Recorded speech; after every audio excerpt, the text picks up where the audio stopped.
First day? Yes. I'll take care of her. Thank you. You know, kindergarten is like the ocean. You don't want to turn your back on it. Oh, they're okay. Don't worry. Everything is under control. No. Monsters! What are you doing with this?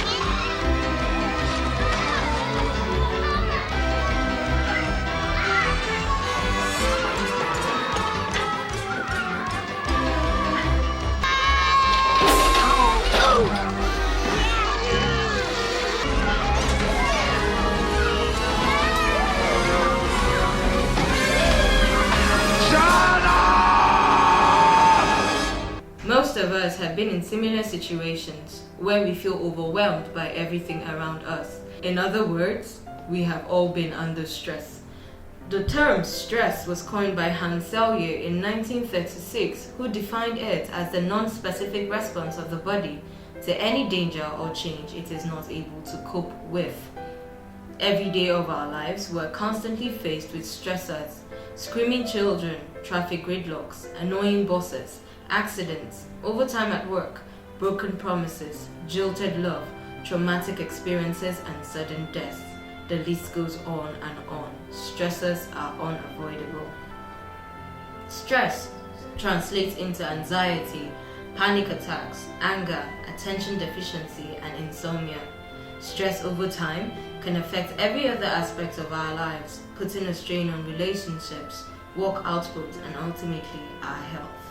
Stress can make it hard to get a good night's sleep, but the connection between sleep and stress is a two-way street.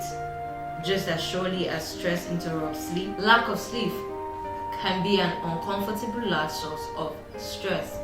Whether you're a long-haul trucker driving through the night or a student pulling an all-nighter to finish a paper, the shortfall of deep, restful sleep exerts a heavy toll both emotionally and physically. As reported in Medscape Neurology and Neurosurgery, people who work night shifts are especially prone to stress, both on and off the job.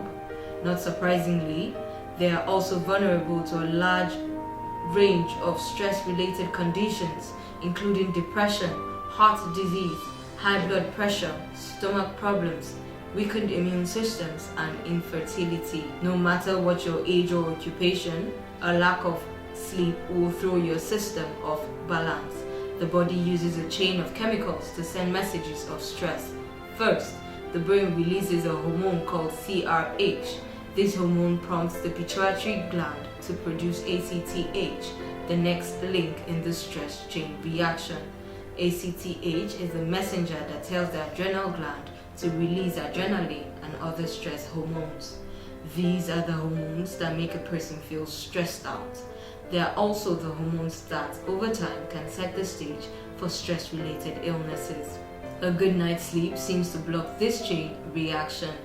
As Stafford stress expert Robert Sapolsky describes in his book Why Zebras Don't Get Ulcers, Henry Holt's 2004, there is decent evidence that the same brain chemical that brings on deep sleep also tells the pituitary gland to slow down the production of ACTH. As a result, the adrenal gland never gets the signal to pump out stress hormones, and the body gets a chance to truly rest. Interestingly, the part of the brain that houses the stress signal becomes more active during the dreaming stage of sleep, presumably to help fuel the startling visions that go on in our heads. If you don't get enough deep sleep, you're missing a chance to take a break from stress. Losing sleep might even send your levels of stress hormones in the wrong direction.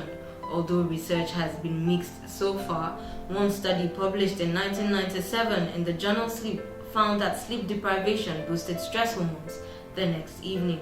It doesn't take a research study to show that missing sleep can make a person miserable. We've all felt the consequences: drowsiness, irritability, and a fog that just won't lift.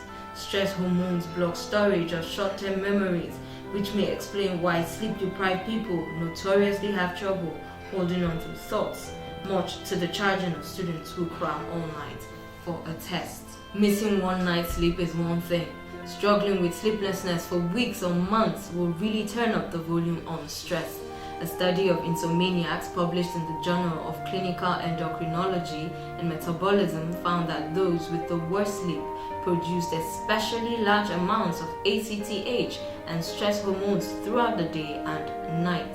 The levels of stress hormones and thus levels of stress were highest from afternoon until early night, a time when most people get to wind down. People with insomnia feel more stressed out than people who have no trouble sleeping at night. As reported in the Journal of Clinical Endocrinology and Metabolism, people who sleep soundly enjoy a daily reprieve from stress hormones. For insomniacs, however, hormone levels stay high all day long. With stress messengers literally coursing through their veins, it is no surprise that insomniacs often feel frazzled. A study of 772 men and women of all ages published in the journal Sleep found that people who suffered from insomnia were 17 times more likely than sound sleepers to have anxiety problems. There are a few techniques to reduce stress and get some snooze time. First of all, assess what is stressful. That is the first step in getting a handle on stress. To figure out what is causing it, take a good look at your physical condition and your daily activities. Do you suffer from pain? Are you overloaded at work? Once you identify your stressors, you can take steps to reduce them. 2. Seek social support. Spending time with family and friends is an important buffer against stress. It can be helpful to share your problems with people who care about you. Thirdly, practice thought management. What we think, how we think, what we expect, and what we tell ourselves often determine how we feel and how well we manage rising stress levels. You can learn to change your thought patterns that produce stress. Thoughts to watch out for include those concerning how things should be and those that overgeneralize sets of circumstances. Many commercial audio tapes and books can help you learn thought management exercises or try a little. To miss your mom? No. No? Oh, don't cry, are you? That's Bill Murray. We'll be back. At times when either they are trying to target civilians because the women blend in with the civilians, or when they are trying to change the